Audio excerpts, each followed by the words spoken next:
สวัสดีจ้ะเพื่อนๆวันนี้นะคะน้องจะพามาดูเบอร์รี่ดาวินมันเป็นยังไงใช่เขาให้ชื่อตามชื่อของดาวินชาวดาวินน่ะเขาก็เลยเรียกต้นนี้ว่าเบอร์รี่ดาวินเขาทำชื่อเหมือนชาวดาวินใช่เขาให้ชื่อเขาให้ชื่อนี้ตามชื่อดาวินนั่นแหละนะคะนี่คือต้นมันก็จะเหมือนใบฮอลลี่มากๆแต่ว่าเล็กกว่านะคะแล้วก็ลูกมันก็จะเหมือนบลูเบอร์รี่แต่ว่ามันเล็กกว่าเหมือนกันนะคะวันนี้เราก็เจอมันที่สวนสาธารณะนะคะที่พาเด็กมาเล่นก็เลยถือโอกาสพามาให้เพื่อนๆดูแล้วก็คิดว่ามันเยอะมากนะคะแล้วก็แต่ว่าใช่แต่มันเก็บยากนิดนึงเพราะว่ามันมีหนามนะคะถ้าเราใช้มือเก็บเนี่ยเราจะโดนหนามทิ่มง่ายมากแล้วก็รู้มาว่ามันทำแยมได้นะคะกินสดก็ได้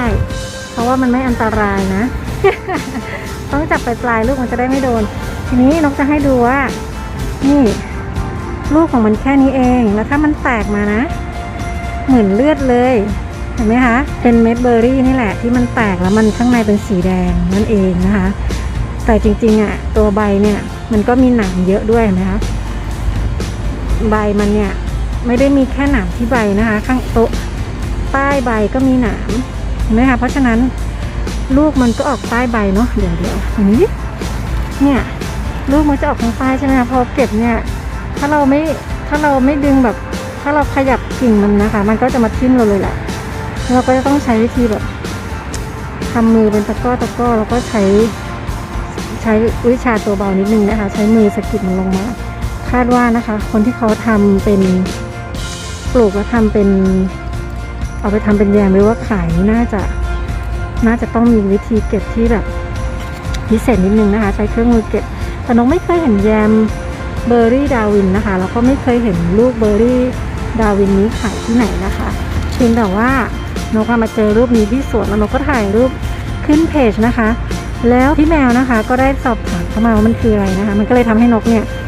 ได้สืบค้นนะคะก็เลยรู้ว่ามันคือเบอร์รี่ดาวินที่สามารถกินได้นี่เองนะคะเพียงแต่คนที่นี่อาจจะไม่นิยมหรือเปล่านะคะต้องขอบคุณพี่แมวมากๆเลยที่ทำให้นกมีอะไรทำขึ้นมาอีกนะคะเพราะว่าเวลาเราดูคนอื่นเนี่ยเราดูคนอื่นเก็บผลไม้ป่าดูคนอื่นมีหาของกินตามป่าในต่างประเทศนะคะเราก็อิจฉานะคะเพราะเราไม่เคยมีพื้นที่ป่าให้เราเก็บอะไรได้เลยนะคะแต่อันนี้เป็นอย่างแรกนะคะที่เราจะเก็บแล้วนกก็จะลองไปทำดูได้ผลอย่างไรก็จะมาเล่าให้กันฟังนะคะอันนี้ก็ขอตัวไปเก็บ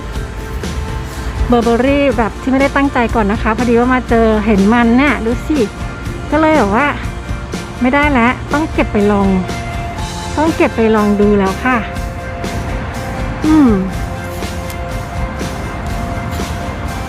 น่ารักเนาะน่ารักน่ากินน่าเก็บเดี๋ยวน้องจะลองเก็บไปแล้วก็จะลองไปทำแยมดูนะคะโอ้ยไม่ไหวแล้วค่ะขอตัวไปเก็บก่อนเนาะหมั่นเคี้ยว